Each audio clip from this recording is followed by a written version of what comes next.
I was 13 when I first got access to a computer. My parents bought me a Macintosh in 1984 when I was 8 years old. I was in 6th grade. I learned to code in college. Freshman year, first semester, intro to computer science. I wrote a program to play tic-tac-toe. I think it was pretty humble beginnings. I think the first program I wrote asked things like, what's your favorite color?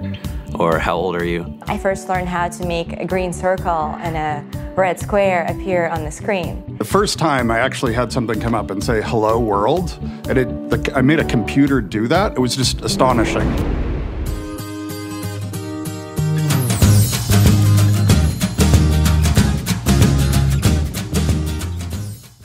소프트웨어 중심사회, 소프트웨어 Why, What, How 진행을 맡은 윤유라입니다. 또 제 옆에 분은요, 마이크로소프트의 소프트웨어 기술 에반젤리스트의 김영욱 부장님을 모셨습니다. 안녕하세요. 네, 안녕하세요. 네, 소프트웨어 교육이 이제 의무화가 됐다는 건 알았는데요. 네네. 근데 왜 이걸 해야 되는 건가요?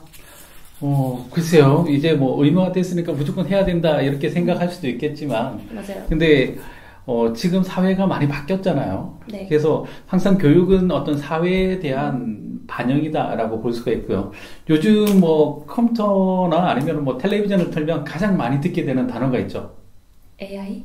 AI? 글쎄요. 그 AI를 포괄한 어떤 개념? 소프트웨어? 결국 제가 원하는 대답이 안 나오는데 그게 무슨 혁명이라고 하잖아요. 4차 산업혁명이요? 네네. 4차 산업혁명. 4차 산업혁명 시기에는 소프트웨어적인 생각, 그리고 소프트웨어를 어떻게 운영을 하는지, 혹은 이런 것들에 대한 개념, 이런 것들이 이제 일반인들한테도 다 필요한 세상이지 않을까라는 생각이 듭니다. 네, 맞아요.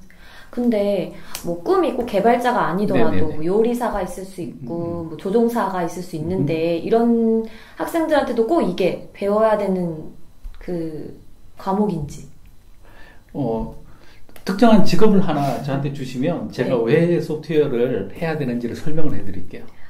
직업이요? 네, 직업 아무거나 하나. 아나운서. 아나운서.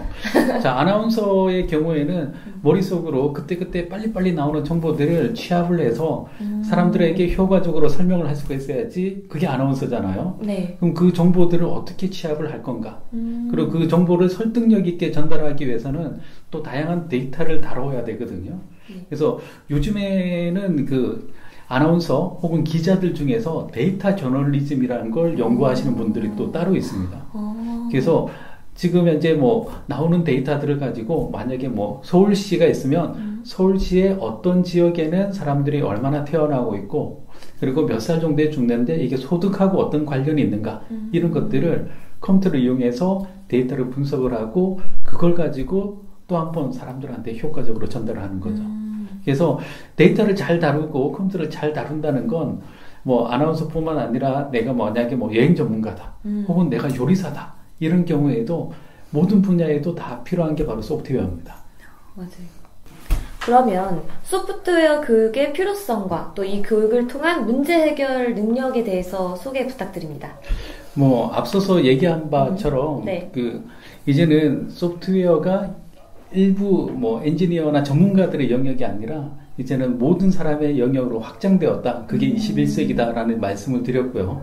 네. 그래서 소프트웨어를 잘 다루고 그리고 또 필요하다면 소프트웨어적인 컴퓨터적인 사고방식을 갖는 게 굉장히 중요하다라는 얘기를 했었는데 제가 몇 가지 사례를 이야기하자면 그 초등학생들하고 이런 프로젝트들을 했었어요. 어떤? 정확하게는 초등학생이 아니라 저희 집 첫째 네. 첫째 딸하고 했던 프로젝트가 뭐였냐면 그 화분을 키우는 걸 학교에서 숙제로 줬거든요. 근데 그 보통 왜 애들이 숙제를 받아오면 내 시작은 장대에서나 끝은 미약하리라. 네, 대부분은 엄마 아빠의 숙제가 되는 경우가 많잖아요. 네. 그래서 애들한테 이걸 어떻게 하면 끝까지 이걸 키우게 할 건가를 저는 이제 아빠로서 컴퓨터적인 사고방식을 애한테 가르쳤죠. 그래서 어떻게 가르쳤냐면 네. 화분이 자라기 위해서는 어떤 조건들이 필요하냐? 걸음. 생각보다 굉장히 난이도 있는데 아니 좀 더 원초적으로 간다면 물 주기? 예, 물, 습도. 그리고 또 햇볕도 필요하겠죠. 네. 그렇죠. 그리고 또 이산화탄소 이런 것들이 필요할 거 아니에요. 네네네. 그래서 일단은 빛하고 습도 그리고 얼마나 자랐는지를 측정할 수 있는 센서를 화분에 달았어요.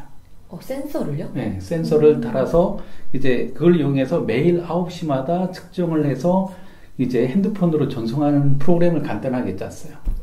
그래서 매일 아침 9시에 이제 화분의 토양에 수분이 떨어지면 애한테 문자로 가는 거예요. 네, 그렇게 해서 봐라, 나한테도 오거든요.